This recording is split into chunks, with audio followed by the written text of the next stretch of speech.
Viewers কেমন আছেন সবাই? আমরা আসছি আলমগীর ভাইয়ের শাহী আচার কর্নারে। এখানে দেখা যাচ্ছে বিভিন্ন রকম আচার উনি সাজিয়ে রেখেছেন। এপাশে দেখুন চালতার আচার আছে, এপাশে তেঁতুলের আচার আছে, অনেক রকমের আচার। ওপাশে বড়ই গুড়ের আচার দেখা যাচ্ছে, এপাশে আবার শুধু বড়ইয়ের আচার। বড়ইগুলো খুবই টেস্টফুল হয়। এরপর আবার বড়ই তেঁতুলের আচার দেখুন, এপাশে আছে পাঁচমিশালি আচার, এপাশে আবার চালতার আচার দেখা যাচ্ছে 50 টাকা করে 100 গ্রাম। এর পাশে বড়ই গুড়ের আচার, এপাশে আবারও চালতার আচার আছে মিষ্টিটা।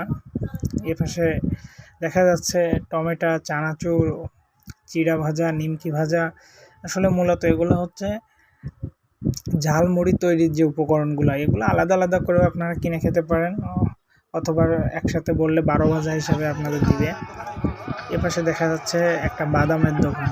বাদামের দোকান তো নয়, যেন মনে হচ্ছে বাদামের পাহাড় নিয়ে বসছে। এপাশে পাঁপড় দেখা যাচ্ছে, উজ্জ্বল দাদা পাঁপড় বিক্রি করে, উনি সব জায়গাতে মেলাতেই পাঁপড় বিক্রি করে থাকেন। এপাশে আলুর চপ তৈরি হচ্ছে, দেখুন কিভাবে আলুর চপ তৈরি হচ্ছে। আবারও একজন এখানে 12 ভাজা বিক্রি করছে, বিভিন্ন প্রকার আইটেম নিয়ে 12 ভাজা হয়ে থাকে। এটাকে আবার অনেকে ঝালমুড়িও নিয়ে থাকে এখান থেকে। ওপাশে দেখা যাচ্ছে আরো একটা দোকান, ভাই ঝালমুড়ির জন্য বিভিন্ন উপকরণগুলো রেডি করছে, সম্ভবত মরিচ কাটছে হয়তো বা পেঁয়াজ। এই পাশে দেখতে পাচ্ছি একটা জুসের দোকান, এখানে মূলত শরবত তৈরি করা হয়। প্রচন্ড গরম তো এগুলো খুবই বিক্রি হয় এখন বাজারে। এই পাশে দেখা যাচ্ছে কসমেটিক্সের দোকান, লোকজন ঘোরাফেরা করছে দোকান দিয়ে।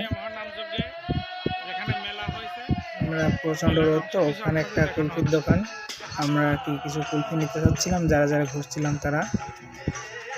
দেখুন ভাইকে বলা হলো যে ভাই আমাদের জন্য একটু বেশি বেশি করেই দিয়েন, উনিও বলছে হ্যাঁ ভাই ঠিকভাবে দিয়েছি। এবার আমরা সেগুলো নিচ্ছি ওনার কাছ থেকে। দেখুন এই পাশে আমার জামাই আছে, তার রিভিউ শুনুন।